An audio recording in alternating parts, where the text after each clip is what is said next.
This week, we are coming at you guys with our top picks of all of our favorite categories from 2022. Welcome to the Infinite Taylorverse.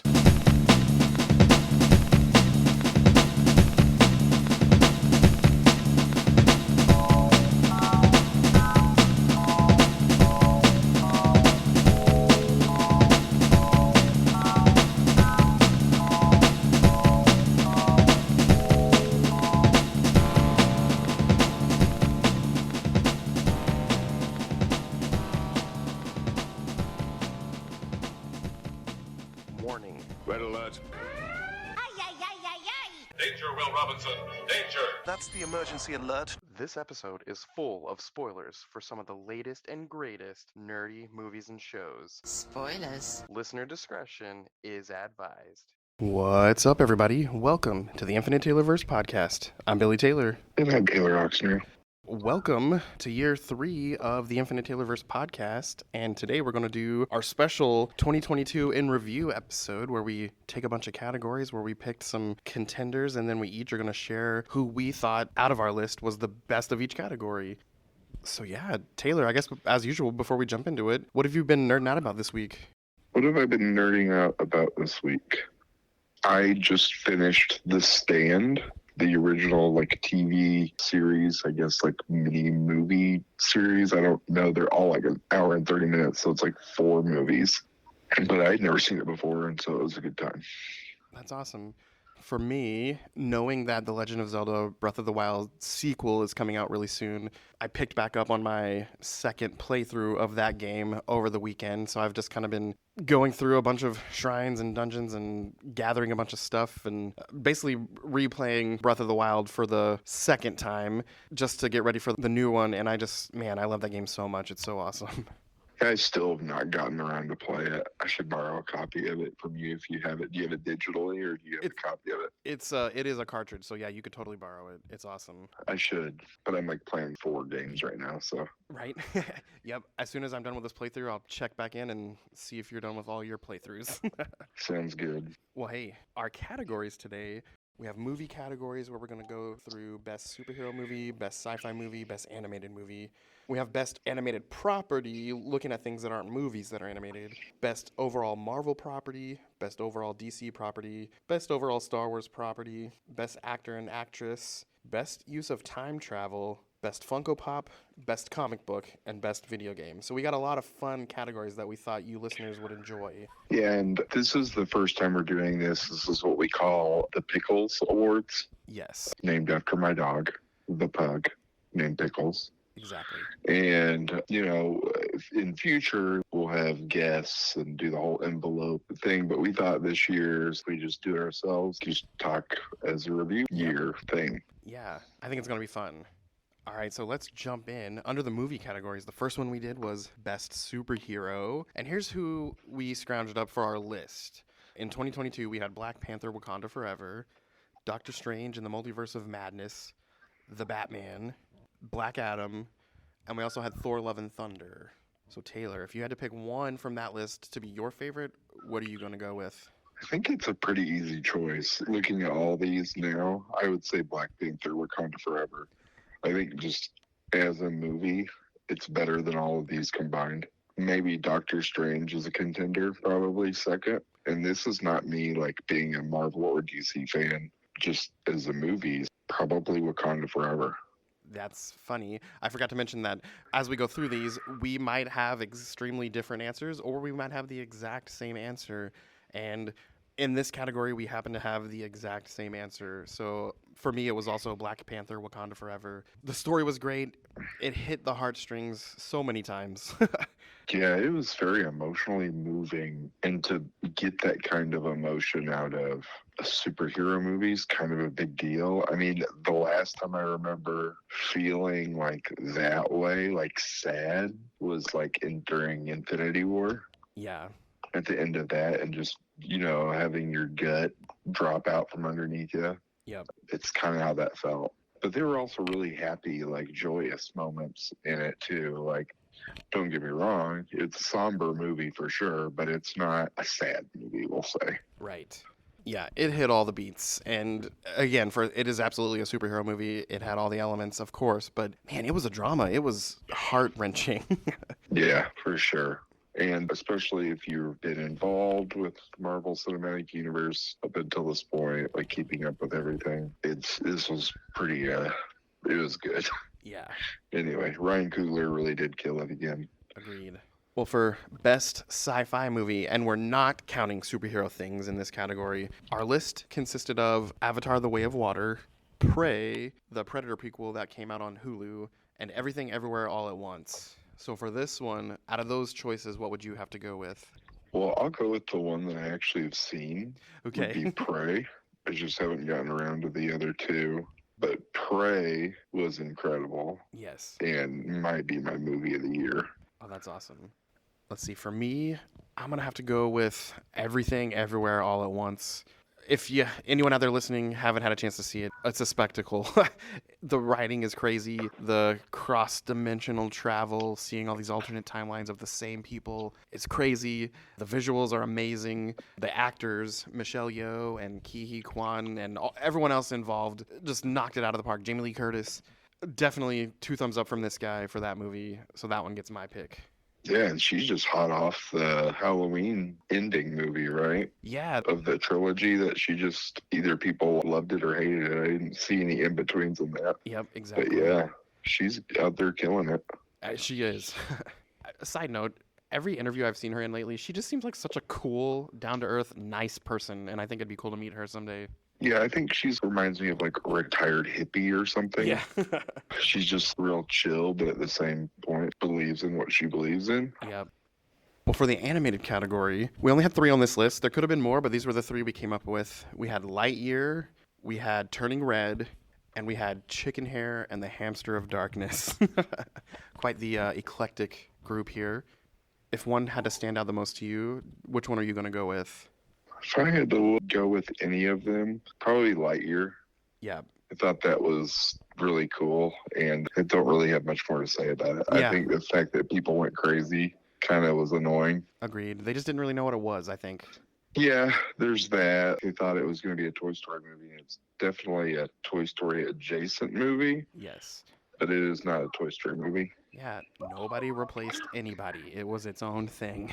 Yeah, so I like the fact that there's a universe parallel to the Toy Story universe where those characters are real. Yeah, this is the movie Andy would have watched that led to him getting a Buzz Lightyear toy. Yeah. I liked that about it.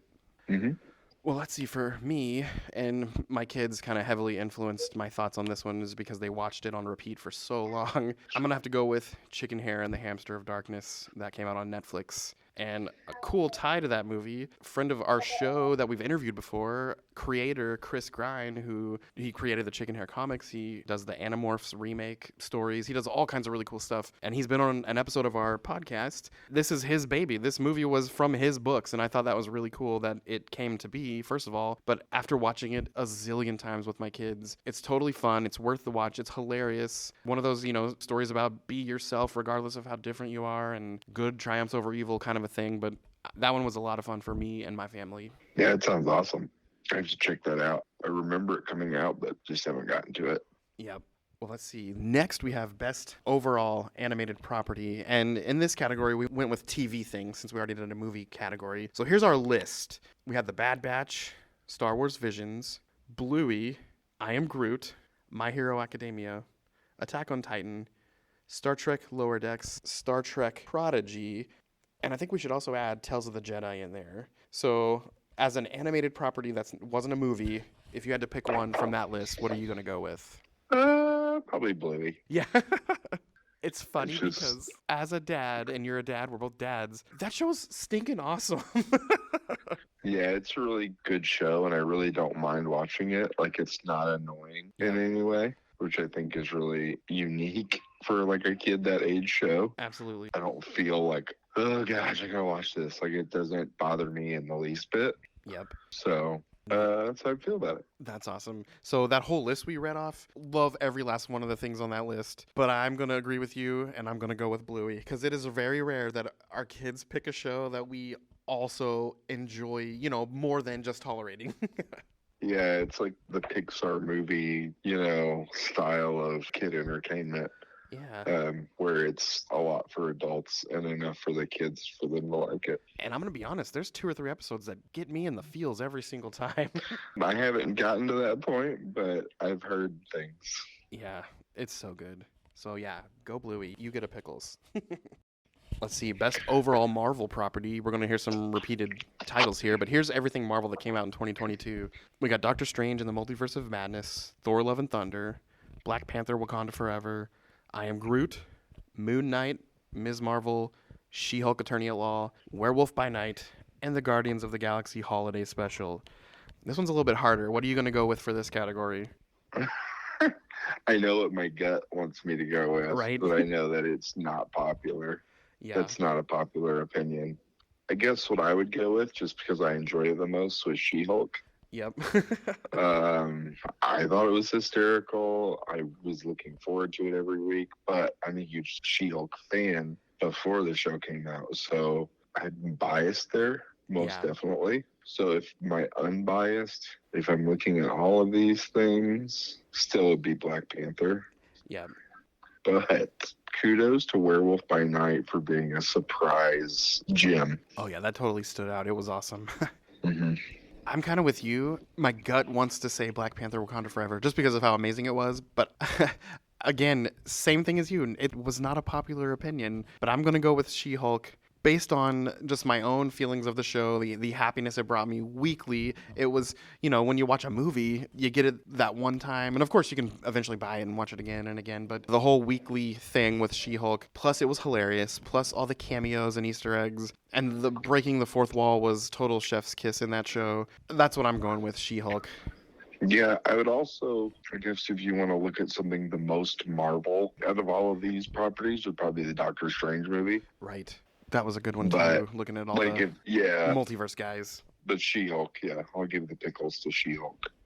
Well, over on DC, we had The Batman, Black Adam, The Flash Season 8, Legends of Tomorrow Season 7, rest in peace, Batwoman Season 3, rest in peace, Superman and Lois Season 2, Stargirl Season 3, Titans Season 4, Doom Patrol Season 4, and Harley Quinn Season 3. How about for this one, I'll start. And my pick, obviously I'm biased, but I'm going to go with Superman and Lois Season 2. That show has done no wrong for me personally so far. It's a great mix between the adventure and the action and the family life that Clark and Lois have. And I loved it. I loved all the reveals, all the new characters they brought in from all over DC, and it was just awesome. Okay, I would pick the Batman. Yep. Just because out of all these I'm looking at right now, I think it's the only one that still has legs on it. Yeah. I mean, even Superman and Lois, it's coming to an end sooner than later, probably. Probably, with it being CW adjacent, because it's technically not Arrowverse. But yeah, it probably has a shelf life. Yeah, so, and just Black Adam, I've seen it now 3 times. Yeah. And it progressively gets worse every time I see it. Yeah, the first time it brought me a lot of joy, but you're right. I've also watched it 2 more times, and it doesn't hit the same. No, it's different. So yeah, I'll go with the Batman, just because we know that there's at least going to be one more Batman movie and a TV show possibly about the Penguin, but we don't know if it's still going on. I don't think. Well, what I just saw is it is still going, and they have confirmed that maybe not every episode, but Robert Pattinson as Batman will appear at least once in that series. Oh wow, that'd be great. Yep. Well, next we have best overall Star Wars property, and from last year we got Andor Season 1, Obi-Wan Season 1, Tales of the Jedi Season 1, The Bad Batch Season 1, The Mandalorian Season 2, and The Book of Boba Fett. And let's see, if I were to start this category off, all of those were quite honestly amazing to me, but the one that just brought me the most joy every week, I'm going to go with Mandalorian Season 2. There's just something about when you put Pedro Pascal with a kid that needs saved. It's a good combination. What would you have to go with? I would think Andor's really good towards the end. Yeah. I started to enjoy it, but I'm actually going to go with Tales of the Jedi.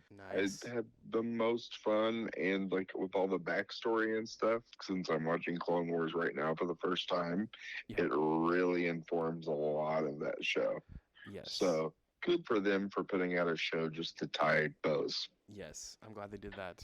And I 100% agree of how awesome that was. And for me, a really close contender was Obi-Wan, just from the sheer fact of that scene we got where the Darth Vader mask broke and we could see Hayden Christensen and the voice switched back and forth between the Darth Vader voice and the Hayden Christensen voice.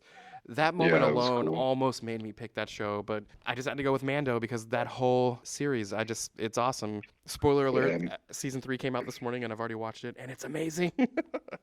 awesome. Well, I'm very excited. Okay, next we have Best Actor, and here's our list. We had Ke Huy Quan, Oscar Isaac, Pedro Pascal, Ewan McGregor, Jonathan Majors, Winston Duke, and Christian Bale. Who would you start this one off with? I don't know. It's a tough one. Best actor.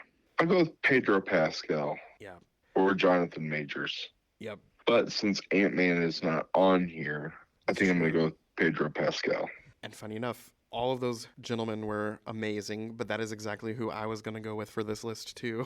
And I was kind of saying it tongue-in-cheek about, throw him in the mix with a kid that needs saved and you got a good story. But there's no lies. There's no lies in that statement.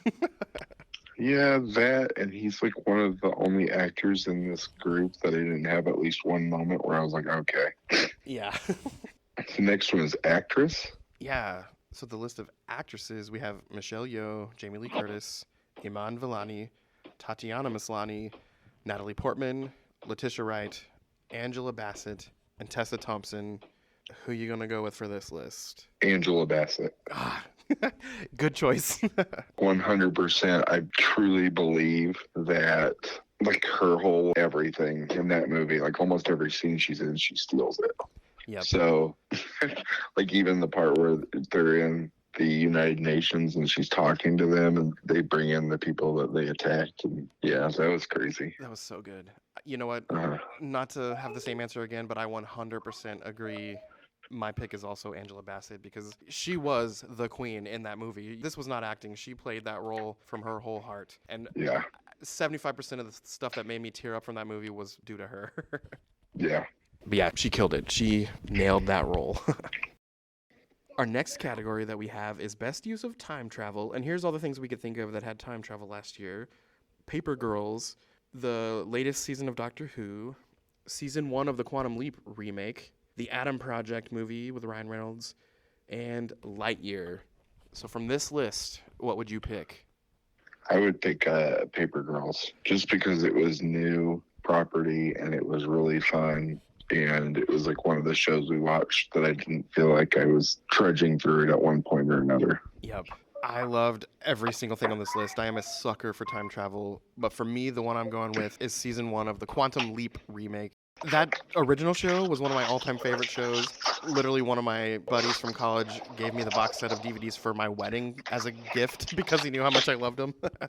But I'm really enjoying the new show. It still has enough mystery that I'm trying to figure out what the heck is going on. It seems like another company also has a leaping situation going on. And yeah, I'm so sucked in. I love it. It's a good choice. Our next category was the best Funko Pop, and there was so many this year. It was kind of tough to pick a list, but here's our list. It might seem a little longer than the others because there was so many good ones, but here's our list. The Teenage Mutant Ninja Turtles, Mighty Morphin Power Rangers crossover pops, Throg, Frog of Thunder from Loki, Chrysanthemum from Star Wars, the Jumbo, neon-colored Infinity Killmonger, MODOK from Quantumania, Blink-182, What's My Age Again with the pixels and everything, also the composite Superman, the Superman Red, and Jane Foster Mighty Thor with the shattered Mjolnir. And again, we could have put 20 more on this list, but that's our list. So from those choices, what are you going to go with? And I feel like I know what you're going to pick. I'm going to go with the giant blacklight Killmonger. Yes. It's so cool looking. Like, as like a Funko, like alone as like a small one, it would be cool. But the fact that it's ginormous is in the packaging and everything was just so rad. Yes. It is a really cool one to look at. If I was an out-of-the-box guy, I think that thing would look so cool in my classroom. But Yeah. even in the box, it still looks so cool. I love it. For me, I'm going to pick the Teenage Mutant Ninja Turtles, Mighty Morphin Power Rangers crossover line. The whole line of them. I finally... Big shocker. Yeah, I know, right? I finally have all of them. I completed the set with the Donatello dressed as the Black Ranger with the power axe. Those look so cool. Shredder's the Green Ranger. Raphael's the Red Ranger, Donatello's the Black Ranger, Leonardo's the Blue Ranger, Michelangelo's the Yellow Ranger. That's the only Pops they made. In the comics, April O'Neil's the Pink Ranger, and then you got Casey Jones and all these other characters. But that's all the Pops, and they look so cool. And yeah, that's what I'm going with. Awesome. Okay, for best comic books, here's our list. And again, this is just like the Pops. We could have put 20 or 30 more on this list, but here's the list we put together. Twig, that was done by Scotty Young and Kyle Strom. Mighty Morphin Power Rangers. Batman 89. Superman 77. The Death of Superman 30th Anniversary Special, which brought back some of the old story, but added some new stuff to it. Superman Son of Kal-El, that run was pretty cool. Let's see, The Amazing Spider-Man, and the Marvel's King in Black Omnibus. The story started prior to 2022, but the big omnibus came out in 2022. So, okay, what are you going with this category? I think I'll go with Mighty Morphin. Okay. And you know what? I just really like the art, in all honesty, and I like the way they dealt with it as an adult book, Yeah. not as a kid show. Yep. And shocker, once again, coming from me, that is exactly my choice as well. All those other ones on the list, amazing. I think I've read all of them but one. And the Mighty Morphin Power Rangers line took the story we know and love, let's be real, it's made for kids. And like you said, they made it for an adult audience. But not only that, they filled in some gaps that we never would have thought of in such a way that did not contradict canon of the story. And yeah, every week I'm still reading this one, and I love it so much. So that's my pick too. All right. And then let's see, our final category, best video game. And again, there's so many, but here's our list of things we've put on here. We had Legend of Zelda, the Skyward Sword remaster, Pokemon Violet or Scarlet, Sonic Frontier, the Mario Kart 8 DLC, and Elden Ring. So for you, out of these choices, what are you going to go with? The Mario Kart 8 DLC. Awesome. My wife and I play Mario Kart like a lot, and the fact that like after a game had been out for how many years before the DLC came out, and it was like a surprise, and they're still releasing more tracks. Yeah. And they're all like the old tracks that are from every Mario Kart game ever remastered. Yep. So even the ones in the Game Boy, things like that, even those ones are being remastered. So it's just really cool to go through the tracks that you remember. Like a lot of them I remember for the Nintendo 64, and then playing them, and then I'm like, whoa, that looks so cool. Yep. That's awesome, and that is such a good pick. For me, I'm kind of surprising myself because I loved the Zelda Skyward Sword remake. It was so good. But just based on the fun I had with my kids, I'm going to go with Pokemon Violet. That was a lot of fun. It had a lot of new creatures, a lot of new gameplay mechanisms, and they added different things you had to achieve in the game. It wasn't just go fight a gym, go fight the Elite Four. There was all kinds of stuff you had to do to get to the end. And then it had this secret zone at the end, and they just announced 2 DLCs coming out later this year for it as well. So yeah, just based on just the sheer amount of fun I had playing with my son Oliver, that's what I'm going to go with. Awesome. It's a really good pick. Yeah. And if you're a Pokemon Go player, this week they just added a crossover thing where you can make your Nintendo Switch interact with your Pokemon Go on your phone and get some stuff in your phone game that you otherwise could not. So that's kind of cool. That's really cool that you can do that.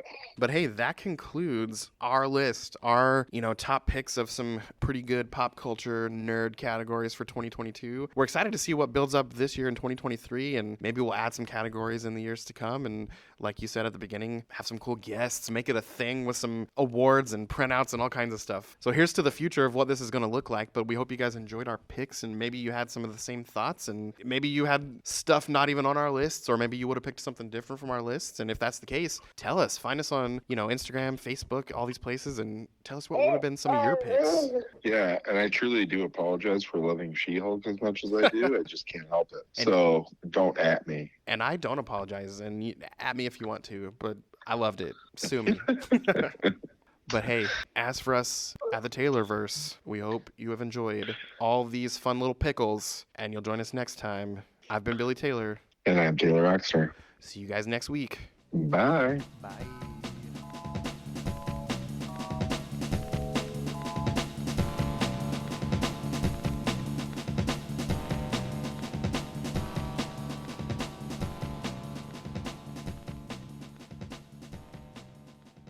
This episode was brought to you by the Kingcade Arcade. For all of your arcade needs and video game fulfillment, go head on over to the Kingcade Arcade at the Oak Park Mall in Overland Park, Kansas.